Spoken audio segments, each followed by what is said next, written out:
Your blade will crack. That is not the end. That is the beginning you are afraid of. Not the crack you expect.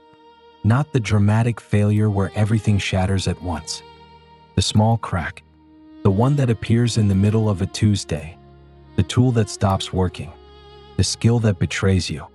The plan that looked solid until it wasn't. The moment you realize the sword in your hand is no longer what you thought it was.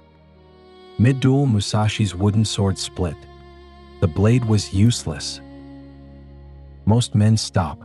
Most men check the damage. Most men reach for another weapon. Musashi kept swinging. The broken blade cut anyway. He won. Not because the sword held. Because he did not stop when it failed. He did not mourn the crack. He did not spend years searching for the perfect unbreakable sword. He did not blame the wood or the weather or the opponent who struck too hard. He picked up the piece that remained and kept swinging. You have never done that. You have always found a reason to stop that sounded like wisdom. The crack came. You called it a sign. You called it bad timing. You called it a lesson about knowing when to quit. And you walked away clean. No mess, no failure on record, no evidence that the blade ever broke in your hand. Because you put it down before anyone could see. That was his crack. Here's yours. You are waiting for the perfect tool, the perfect condition, the perfect moment when nothing can possibly go wrong. The crack is coming. It always comes. Not because you are unlucky, because everything cracks. Every sword, every plan, every body, every relationship, every skill you thought you had mastered. The question is not whether your blade breaks.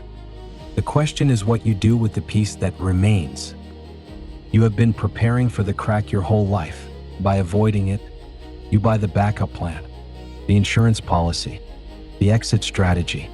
You keep one foot out the door of every room you enter. You never commit fully to anything because commitment means you cannot walk away when the crack appears. And the crack always appears. So you stay light. You stay flexible. You stay ready to pivot.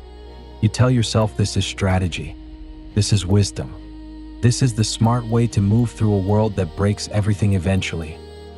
But Musashi did not stay light. He did not keep a backup sword in his belt. He did not spend his 20 years in the cave learning how to avoid the crack. He learned how to swing through it. Here is what that costs you. Every time you feel the crack coming, every time the relationship gets hard, the project hits resistance, the skill stops feeling effortless, you reach for the exit. Not because the thing is over, because you have never learned to keep swinging when the blade is broken. You have practiced the graceful exit. You have never practiced the ugly continuation. Musashi's sword split. He kept swinging. You wrote one bad sentence and closed the document. You had one awkward conversation and stopped calling. You missed one deadline and decided the whole project was cursed. That is not wisdom. That is a broken blade that never learned to cut again. And the gap between you and Musashi is not where you think it is. The gap between you and Musashi is not your talent. It is not your preparation. It is not the quality of your sword or the strength of your arm. The gap is your refusal to swing with broken things. You believe that success requires wholeness, that the tool must be perfect, that the conditions must be right, that you must feel ready, that the crack is a sign to stop, not a signal to continue. But the crack is not a sign to stop. The crack is the only guarantee you will ever receive. Everything cracks. The only question is whether you keep swinging or drop the blade and walk away. You have dropped the blade every time, not because you are weak, because you never learned the difference between a crack and a collapse. A crack is damage. A collapse is the decision to stop swinging. Musashi's sword cracked. He kept swinging. The blade cut, not as cleanly, not as perfectly, but the other man fell anyway. You have thrown away swords that still had cuts left in them. You have abandoned skills at the first plateau. You have ended relationships because of one crack. You have walked away from projects because one part stopped working. The sword was not the problem. The crack was not the problem.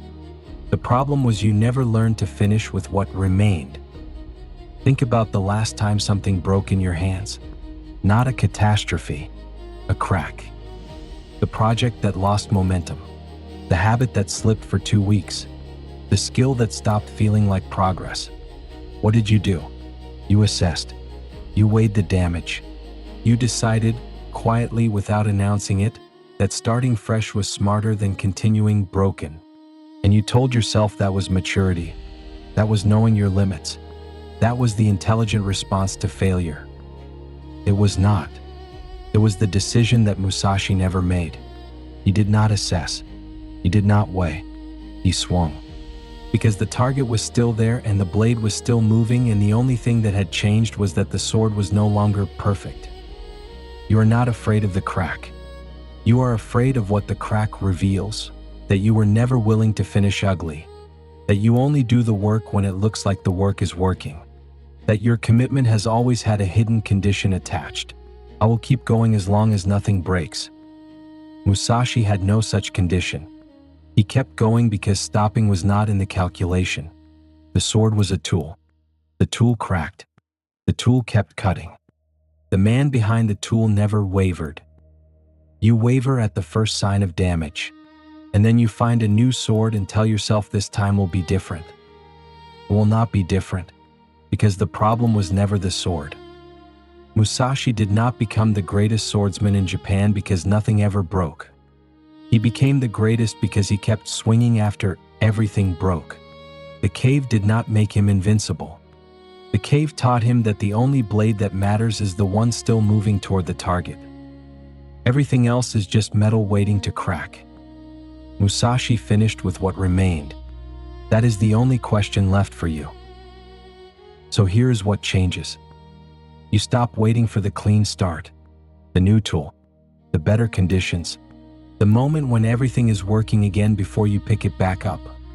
That moment is not coming. The sword will always have a crack in it. The only question is whether you are still swinging. The ugly continuation is not failure. It is the only path that finishes anything. Most people never discover this. They spend their lives collecting new swords, starting clean, believing the next one will hold. It never holds. The crack always comes, and they walk away again. Tomorrow morning, choose the thing you stopped swinging at, the skill you abandoned, the project you walked away from, the conversation you stopped having. Not because it was easy, because it cracked.